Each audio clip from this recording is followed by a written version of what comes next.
I'd like to acknowledge the traditional owners of the land on which I am recording this podcast, the Gadigal people of the Eora Nation, and pay my respects to their elders, past, present and emerging.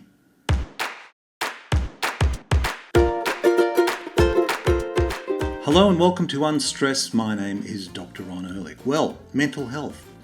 I know we are going through a pandemic of some of the coronavirus, but mental health is a major problem even before the pandemic came along and has certainly thrown some challenges to us from a mental health perspective. I've often said on this podcast that I'm always preferring to see the cup as half full. This is an opportunity for global reflection, for us to stop and pause and consider what is really important in life and reflect on it. Also an opportunity to reflect on health like never before. The biggest defence of any disease, including the current pandemic, is a healthy immune system. And when it comes to mental health, a healthy immune system is an important part of that.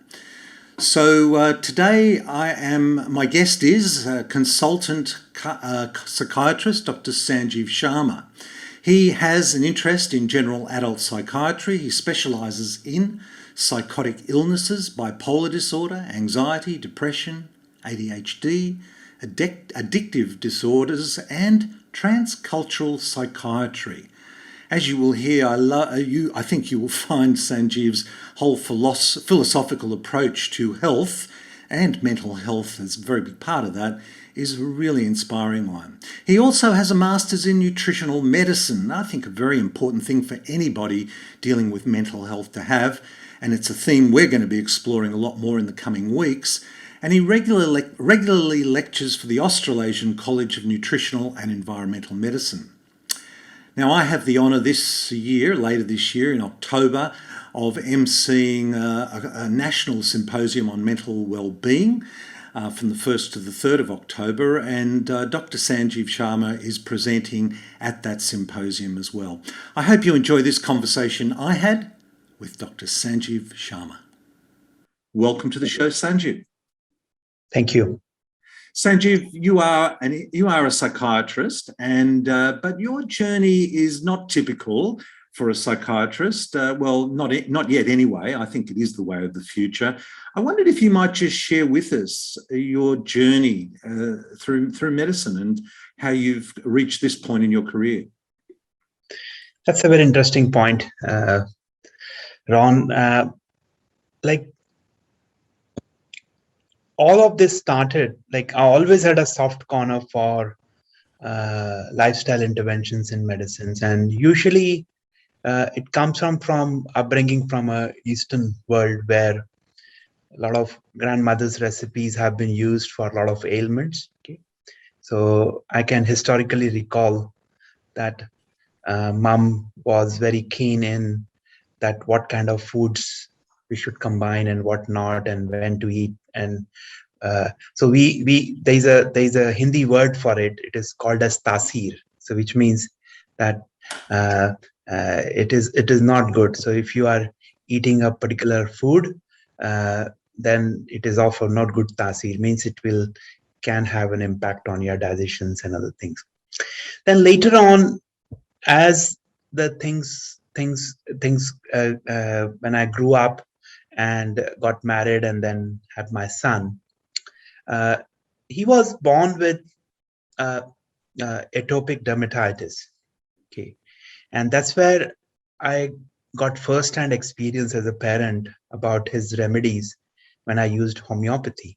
Okay, because my wife was a homeopath, and as you know, in a lot of time in Western world, particularly, demonization of homeopathy has taken place, saying that it is, how can a diluted substance be more potent than a non-diluted manner? And we don't know because it doesn't follow classical realms of pharmacokinetics and dynamics, which we read in pharmacology, but rather it works at a quantum level. Okay, we know that's a very subtle signals are produced, and gradually things change and people respond. Until date, after 2 treatments over the course of 2 years, which my son had yet to have any flare up till date, and now is more than 20 years back.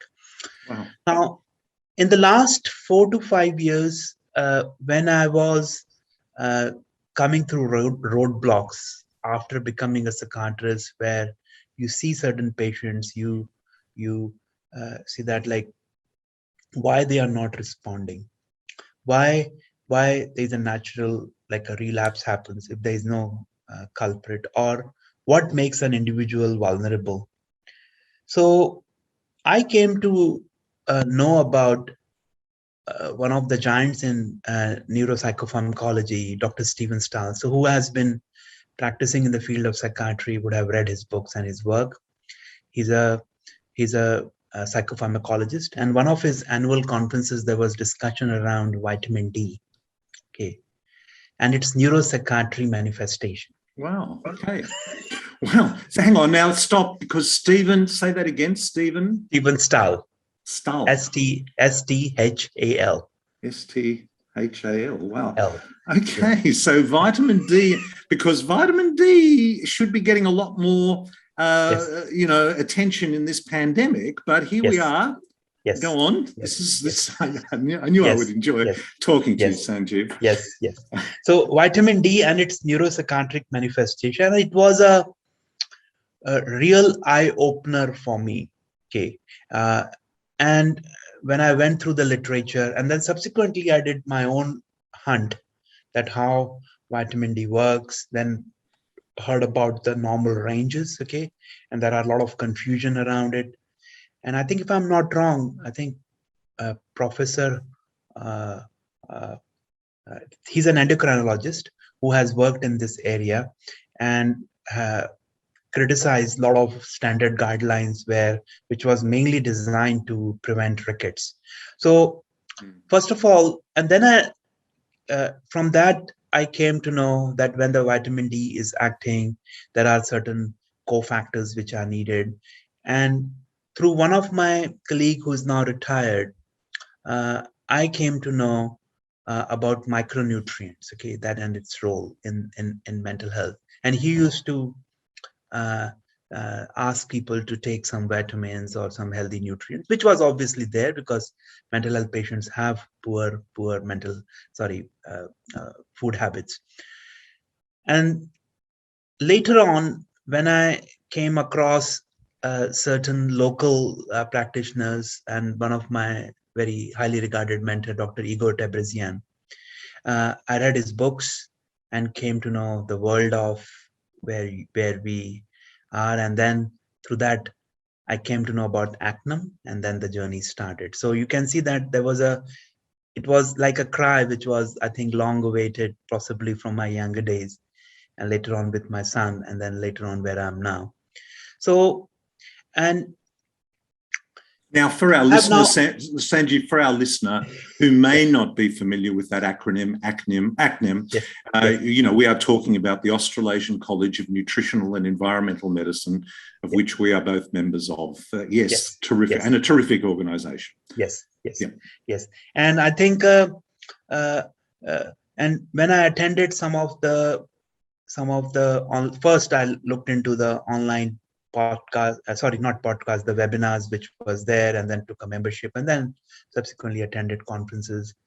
And later on, I had a chance to attend and meet Dr. Walsh through Biobalance and attend some of the dedicated workshops on mental health. It opened up certain channels, but since I was very hungry for knowledge, and this is where I think I tell all my patients that a doctor says there's nothing more can be done doesn't mean you have to stop. Okay. And usually parents or family members don't stop. Okay. Even if they are told that no, there's not much hope.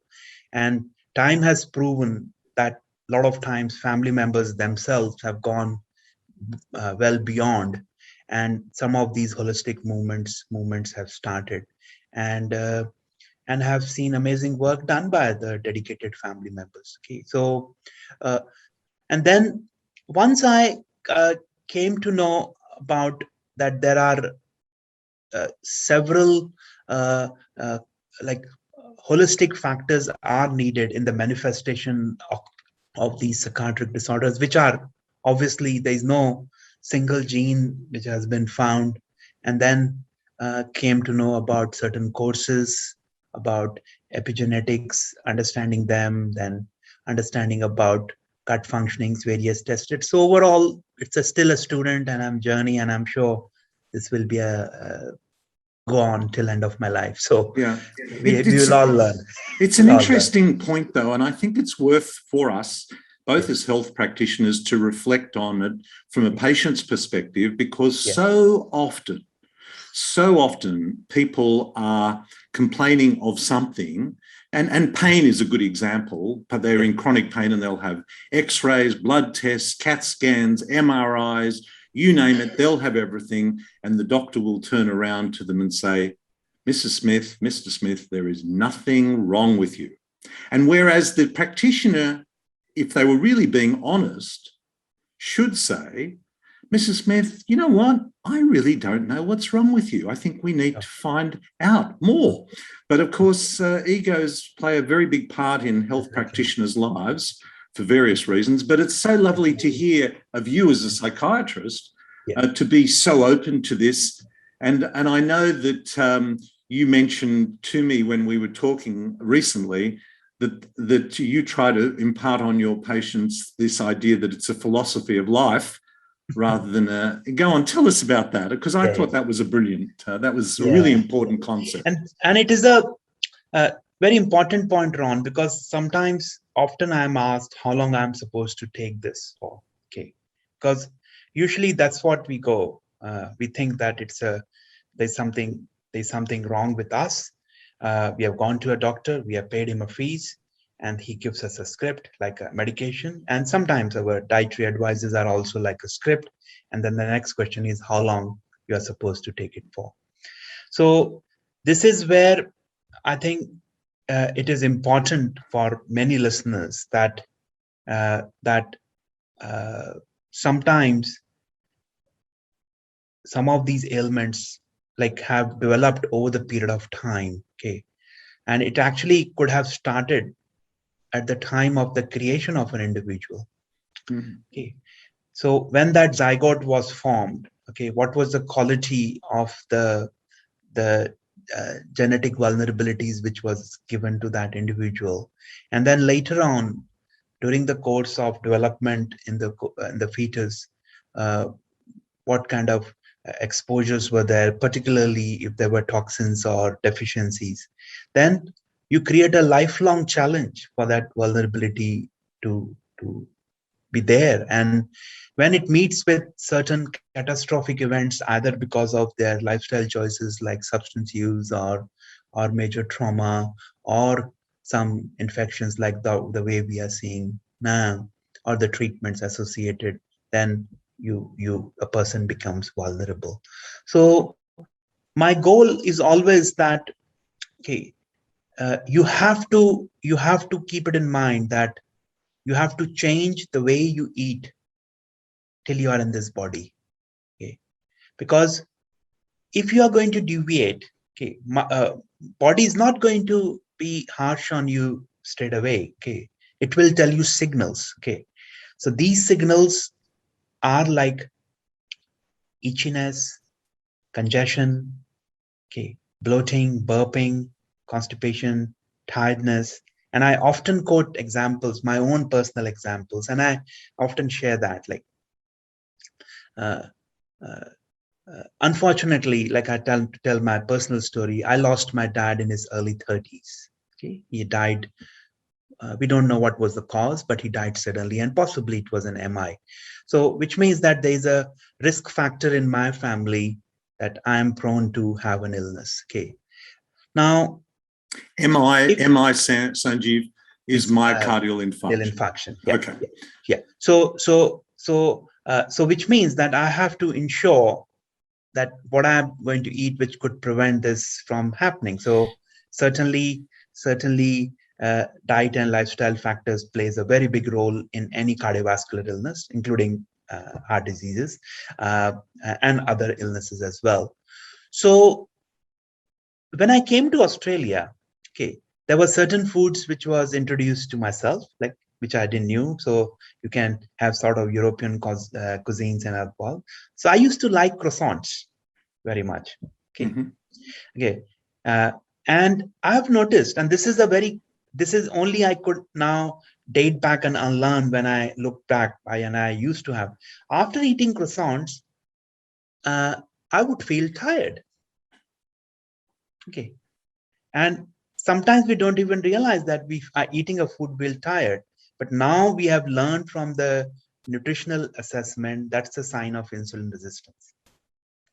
Okay, that's a sign that you are intolerant to this food. Body is saying, please lie down. And after 1.5 hours, you could feel fresh, because by the time the digestion of that food would have processed. So if people start understanding the signals given by the body, then they are much more receptive to what they should not do. And that clarity comes up. Okay, we all know that, okay, we can do allergic testing, we can do all advanced panels of testings, but using elimination techniques to fix your diet is a very simple way, like those foods. And this is where I was coming back to my olden days of my growing up, when combinations of the food were so not used. And why? So like, for example, in an Ayurvedic cooking, first, plant-based diet is promoted. That's the whole philosophy comes from that. And there is a Sanskrit word used, sattvic, S-A-T-V-I-C. And the primary reason for that sattvic philosophy or diet is that, first, human beings have got a large intestine. Okay. And when we have a large intestine, the food has to go through a long time, and the meat-based eating animals have a smaller intestine. Okay. And the way we are designed. Okay. And it's now well proven that inflammatory diet mainly are animal-based diets. Okay. But when we are switching on to the plant-based diet, then the anti-inflammatory process comes up. Same source. Like, it could be a protein, but if the same protein is an animal-based, it will be more inflammatory as compared to. So, and I remember there are certain traditions which have been used where in an Indian cooking, there are a lot of the way cooking is done. In order to make a protein more bioavailable, there are certain treatments done to a grain. So certainly, when you are cooking a dal, you actually soak it. Some of them are soaked even overnight, like chickpeas. Okay, it's actually, and what you do is, that it reduces the phytic acid, and as a result, bioavailability of the nutrient loctant is available. And then whenever you have to eat any certain foods, particularly when you are eating a masala, okay, we use the word masala, which is actually comes from Sanskrit. So, and a garam masala, garam means hot. Okay, that's a very, and masala is a collection of herbs which is used. Now, masala itself is a combo of 18 to 20 different herbs. Okay, when you have put a teaspoon into your cooking. And I remember Jason Herlock, who is one of the gurus in the area of gut health. And yes, no, we've spoken to Jason about the microbiome from University of Tasmania. Jason is a legend. It's true. Yes. We've done it. And if I don't know whether he talked about it, but when he came for a workshop in Perth, he told that he went to Sri Lanka once, and he first came to know that there are several types of bananas in the country. Okay, there was no, and each banana tastes different. So from a food perspective, these are all different foods. Okay, now, and he also said, I clearly remember, that we should have a biodiversity of food, and biodiversity comes when we have different ingredients in the food. So let's say if you have eaten a masala in your curry or whatever you are preparing, you have already created that environment where, and he said, I think said about up to 30 or 40 different foods. So if you have already created, put a teaspoon of garam masala, you have added a very tiny dose of a particular food, and then gradually.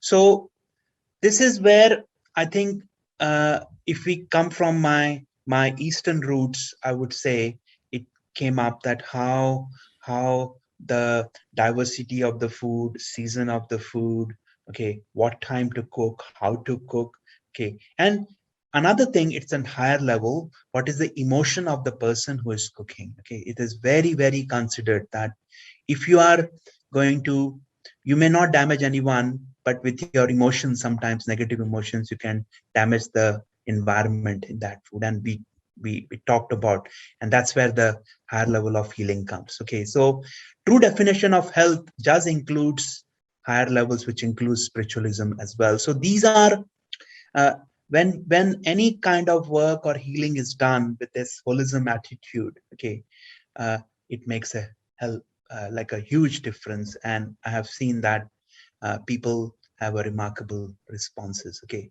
and there are few people in my books, and I've told them I don't see them anymore, but I told them that like if you would have not been there, and if you would have not tried some of these things in you, chances are I would have not been doing, because you gave me a chance to work with you. And I never take credit, because we always are given credit for some good work. I said no, I was just I would say a tugboat of the lost ship. Nicely put. Nicely put. Yeah, and you were the captain. You were captain. Okay, we were just a tugboat. If you would have not cooperated in this journey, we would have not succeeded.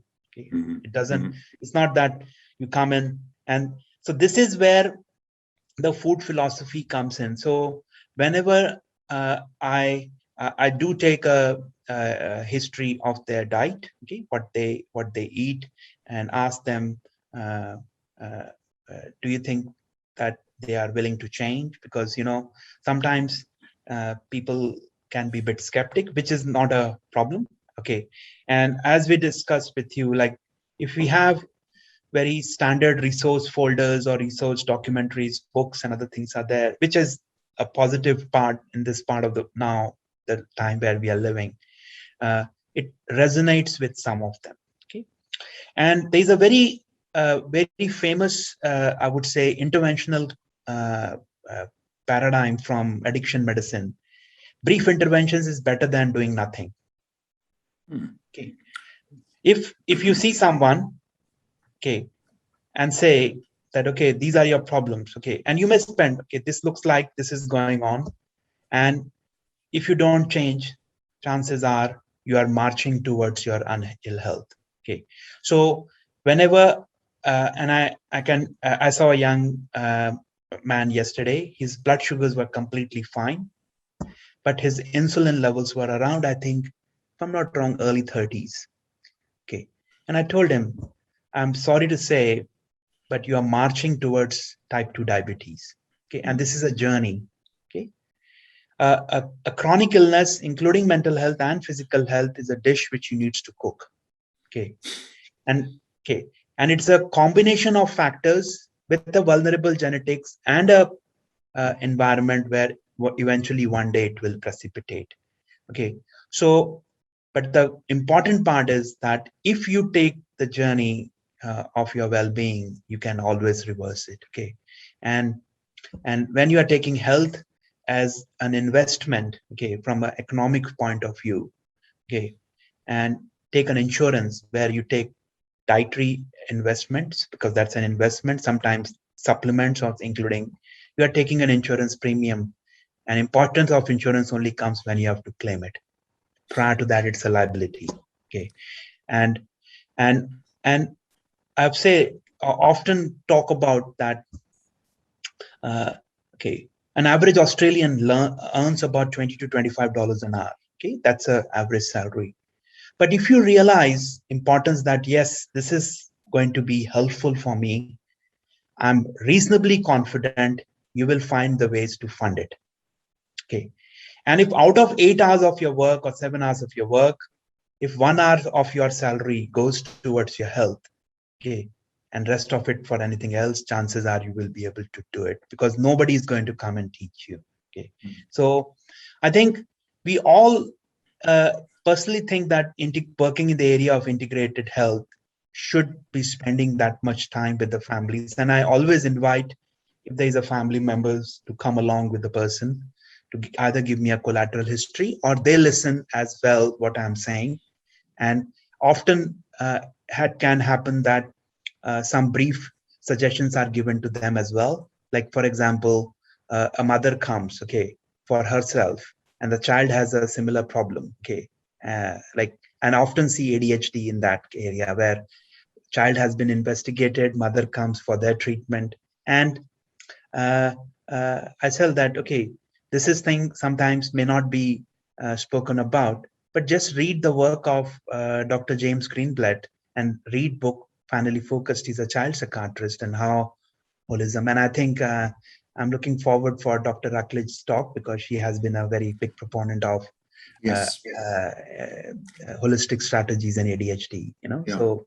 Well, I'm very excited to be talking to her in the next day or two as well. Do you know, I mean, it's interesting, isn't it? You mentioned about vitamin D and other cofactors, and this is all not new to us, really, because we all studied it in undergraduate dentistry, medicine, undergraduate science. We studied biochemistry, but unfortunately, it was a subject that all we had to do was pass it in second year. And once we passed it, we didn't have to worry about it anymore. Thank goodness I passed biochemistry. I never have to do it anymore. And yet every cell in our body is doing it every day of our lives for us and our patients.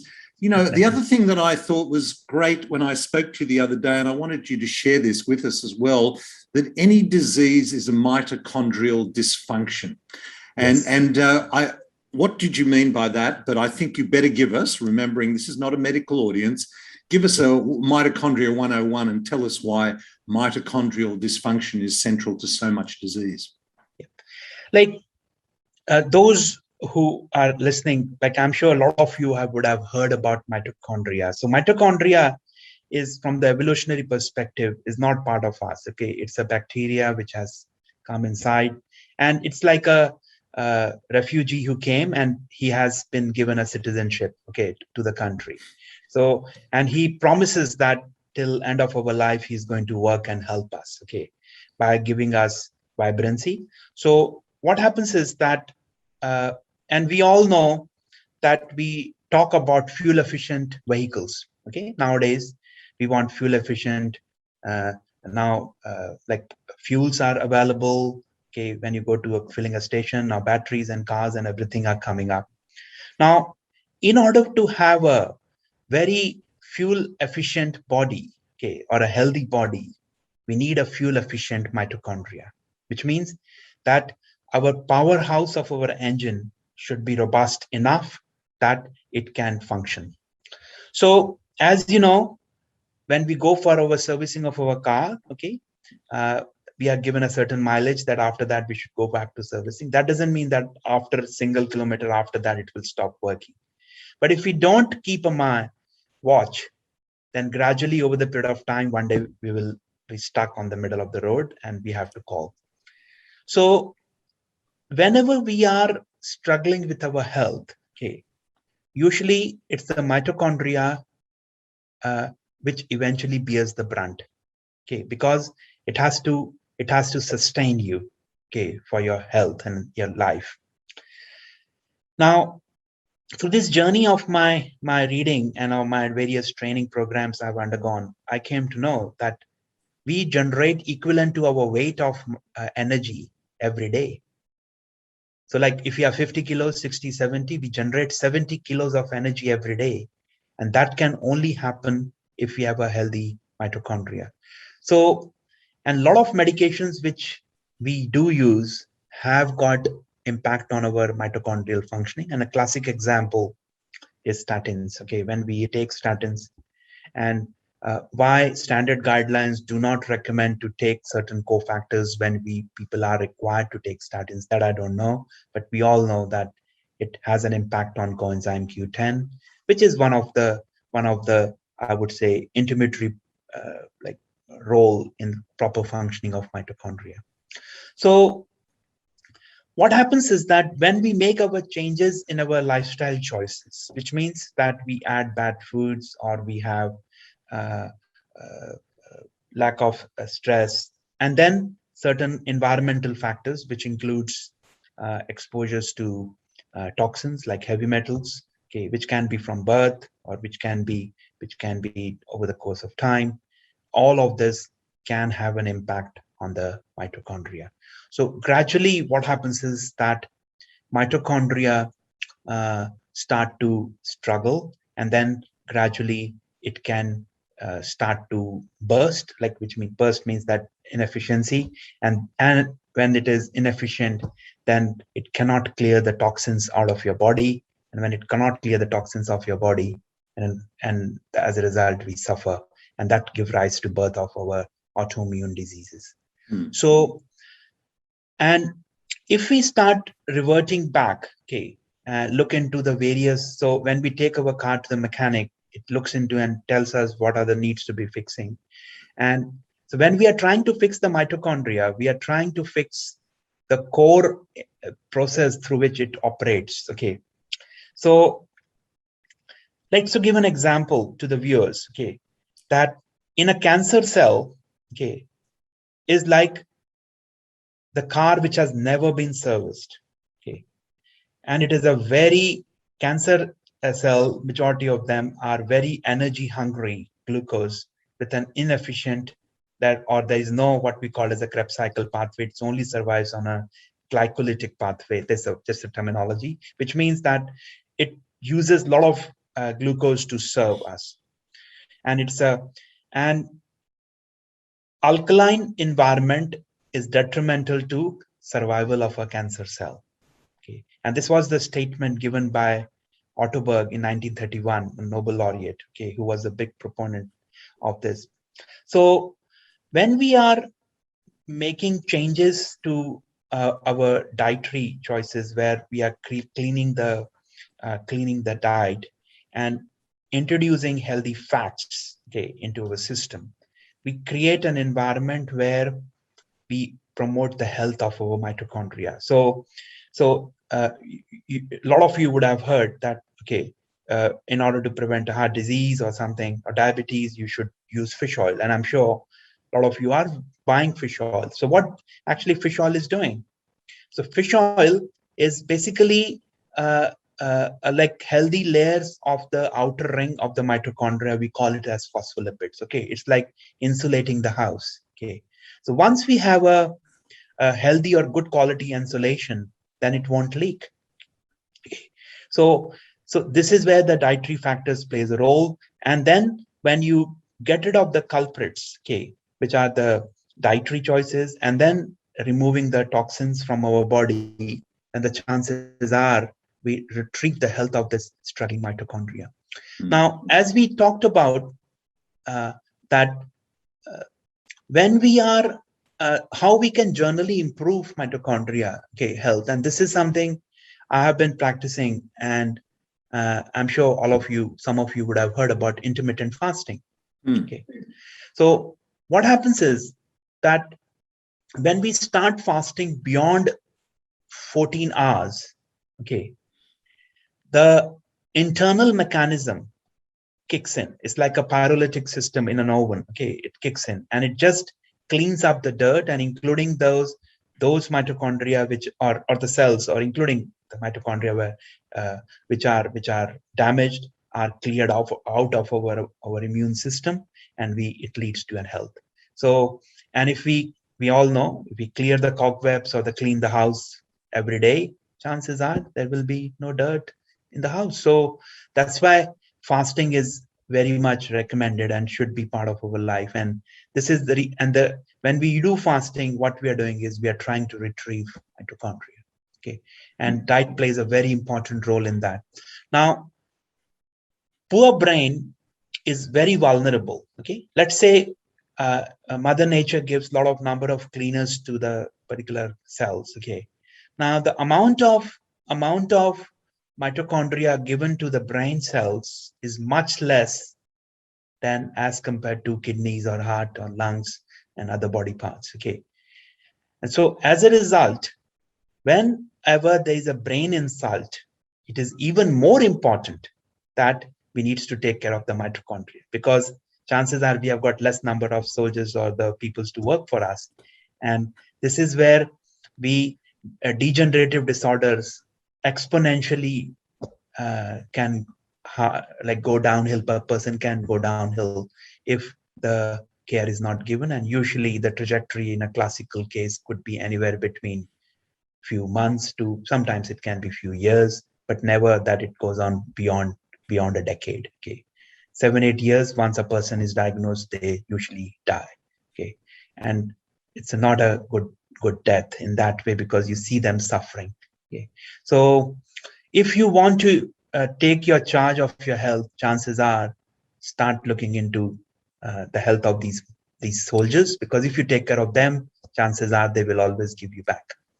Now, another term that I heard you use when we were talking was smart pharmacology, because mental health is often associated with a medication.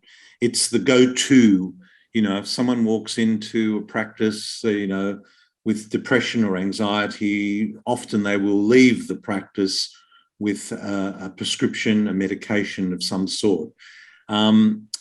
Tell me about, but I love your term smart pharmacology and the dosages in which you're using it, which is part of that. Tell us what smart pharmacology means. Okay. Well, what it means is that there's often a term used in our in any treatment is treatment resistance. Okay, that we have started a treatment. So let's say a person comes in with a history of depression. There's a very likely chance that it could be a spontaneous recovery can happen, and if that happens, that's fine. Okay.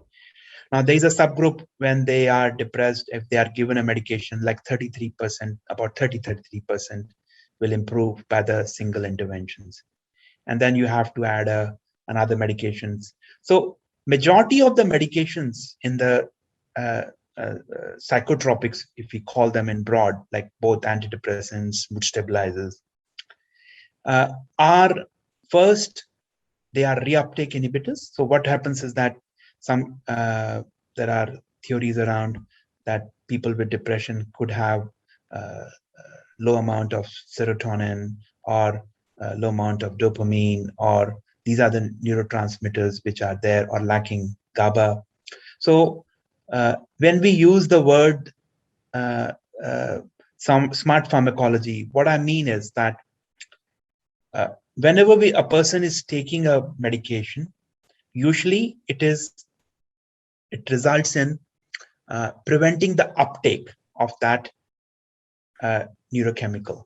Okay, so like serotonin, if you are taking an SSRI, which is a selective serotonin reuptake inhibitor, which means it will prevent the uptake of prevented. So in simple terms, it turns off the pump of the serotonin uptake. As a result, a puddle is created and you should feel better. Now, what about if we are keep on pumping up, but there is no water? Because these medications don't make serotonin. They only will trap if it is coming on its way. Okay, so my classic, when I'm explaining to majority of my patients, is saying that I give an analogy of a dam wall. Okay, that when we make a dam wall, we expect there is more water on the direction of the flow of river. Okay, but so dam wall is like a medicine. Okay, but does dam wall make water? No, it has to rain. It has to come from a source, either a natural source, a melting glacier, or a aquifer where source is coming from. Otherwise, so if we start to create an environment where we can enhance the production of that neurotransmitter, like serotonin, like dopamine, okay, which is so, and these are neurotransmitters are outcome of proteins. Okay, so when we eat proteins based on cofactors, it broken down into its constituent, and depending on the need, we get these serotonin. So like for example, serotonin's precursor is 5-HTP, 5-hydroxytryptophan, which comes from tryptophan, so as dopamine precursor is phenylalanine tyrosine. Okay, so these are again amino acids. So if a person is there is a net reduction in their protein intake in their diet. Okay, and that doesn't mean, as I mentioned earlier, it has to be predominantly meat based. Okay, people may choose to eat meat, but again, it should be prepared in such a way that the PRAL index, which is potential renal acid load of that meal, could be more on the alkaline side. Okay, and this is where my another interest comes in, that why plant-based diet is important, because majority of our enzymes work at a pH of 6.8 to 7.2. So those who love gardening or are farmers would know importance of pH of the soil. Okay, so pH of the soil is very important for growth of any crop which we are using, and so as our neurons. Okay, so neurons are like tiny plants. Okay, they like to have a favorable environment or a soup in which they are growing, and also the fertilization and nutrients. So if we start to give some of these cofactors, and that there are advanced panels of testings which are done, which are not covered by Medicare, to be honest, but you can get some idea based on the basic panels. You can start intervening these foods which are going to make that neurotransmitter, and as a result of that, when you are already have enough fuel in your system, chances are people can recover if they have a, but even if when you are using the medication, then you don't require a higher dose of medication. Okay, we don't need to build the damn wall so high. That's correct. If there isn't water behind us. That's correct. That's correct. So which also would make it easier to titrate off the medication. That's correct. That's correct. So what happens is a desert become a rainforest. Okay, do we have to worry about water in rainforest? No. A rule of basic definition of a rainforest is that there should be water there, because otherwise it cannot be called as a rainforest, because there is natural amount of good quality soil is there, good quality of diversity is there, and there is plenty of water is there. So once we create a rainforest environment in the system, then yes, some subgroup of people will require medications. There is no doubt about it, but the dose of medications will be less, which means less side effect. Chances are better quality of life. And as we mentioned other day, a tax liability becomes a taxpayer, because this is very important. Okay, and the index patient whom I treated first time, I still remember him, and I've told him that like he was a teacher. Okay, he was almost on the end of his tether and was on the verge of suicide because he could not cope up with this recurrent depression. And what we did was was using combination of certain strategies which he was having. So like, for example, in his case, he had challenges with folate cycle metabolism. Okay, so, and we provided certain nutrients which was enhancing availability of methylated folate. Okay, and this is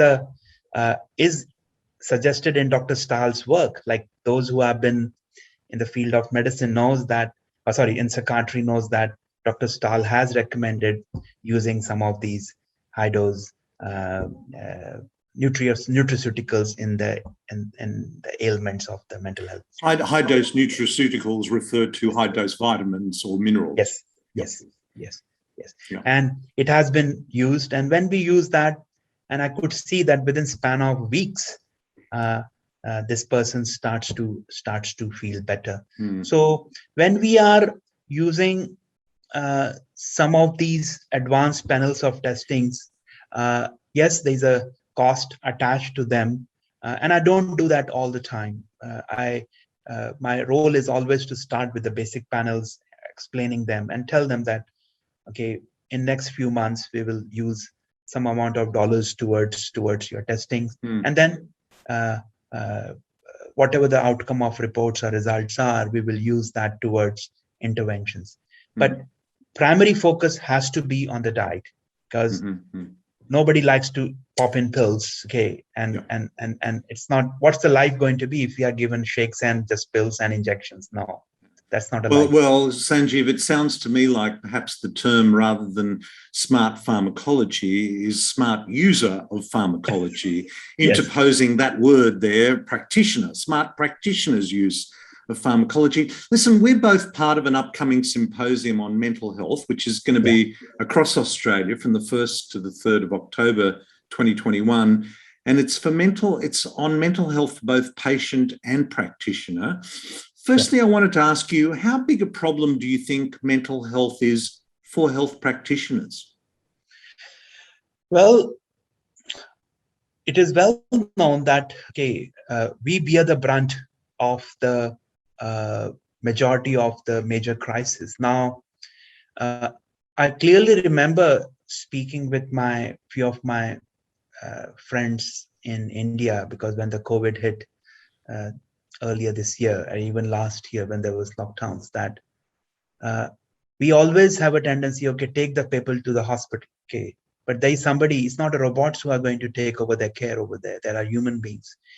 Now, if somebody has to wear a double, triple mask and be into that like a jacket for hours and hours on their duties, how their morale is going to be.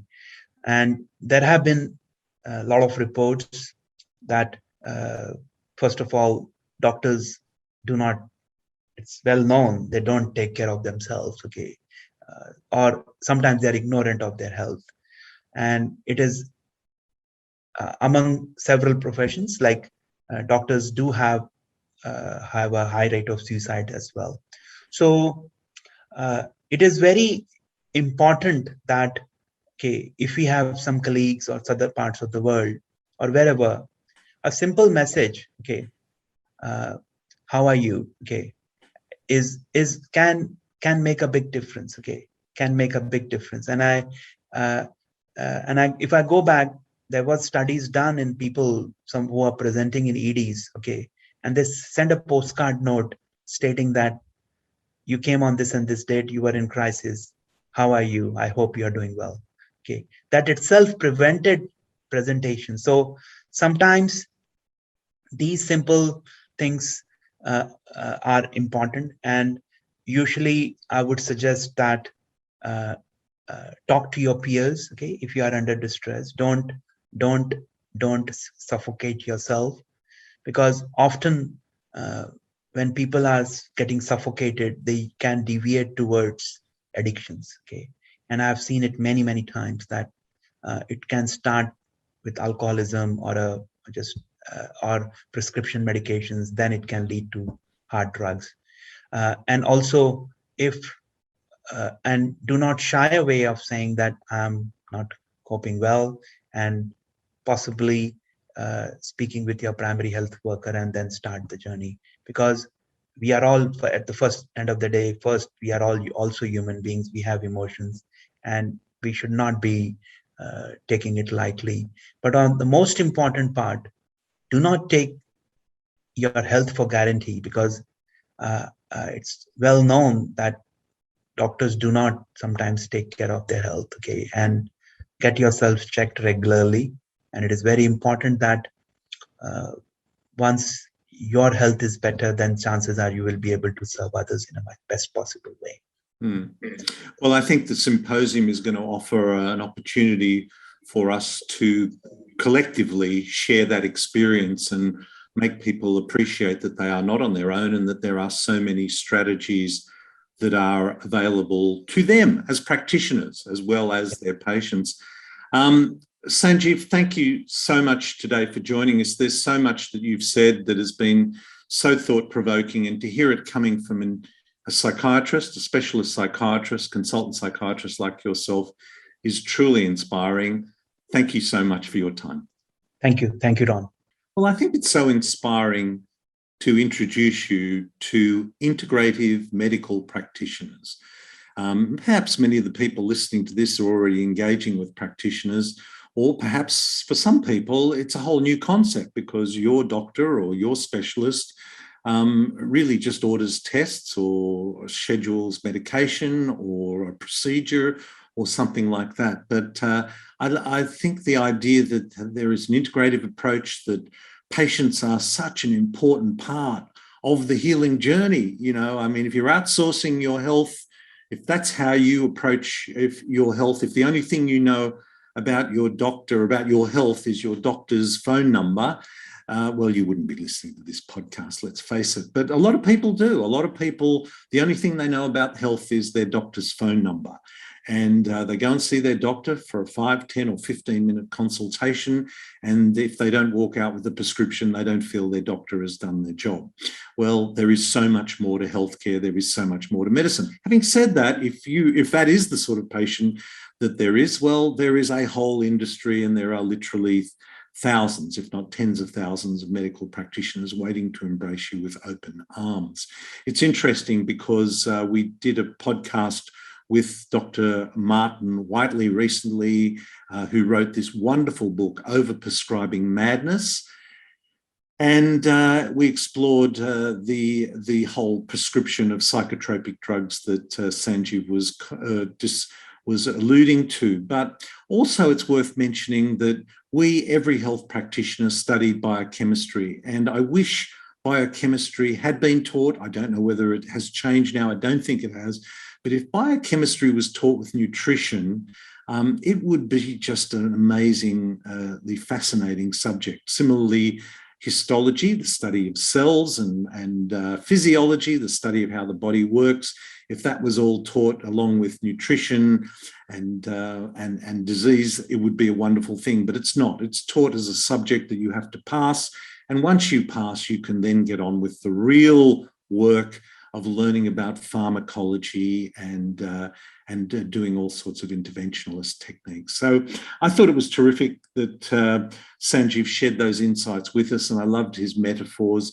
And yes, his smart pharmacology, well, it turns out that's actually the smart user of pharmacology, but that's a whole other story.